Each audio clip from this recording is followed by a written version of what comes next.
Alright guys, let's go ahead and call out one of the new items, one that I had not seen yet that just released with the new DLC that dropped.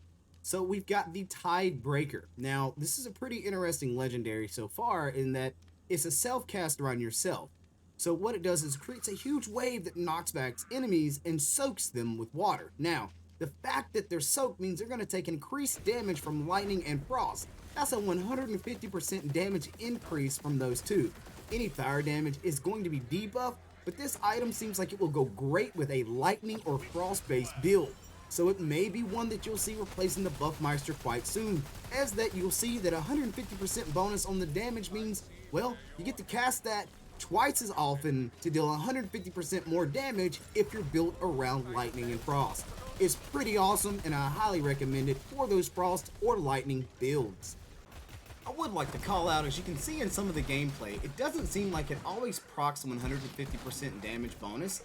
I tried testing this out on the target dummies, however, you won't see a difference in damage on the target dummies because the target dummies can actually get soaked. So the damage was actually the same. It didn't really change at all. I had to actually go into the field and actually see if there was a difference. Once we tested on the real guys, we could see that 4,604 damage is what we were able to do before we put any debuff on the enemy. Once we cast a debuff, we got 6,993. So we did see an increase in the damage, which means there is a difference. It does increase that damage output to the extent of what the Buffmeister is. I don't think so, although if you were actually maybe running like a dual cast thing, it might be really nice to see what that debuff could do on a spell shot build.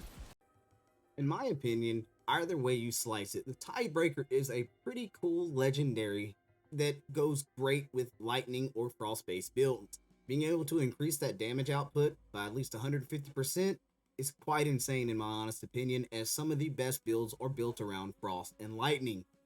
Guys, that's all I have for the Tiebreaker today, but please come back and hang out. Stay tuned, guys. We'll have more of the Tiny Tina's DLC legendary weapons coming for you soon.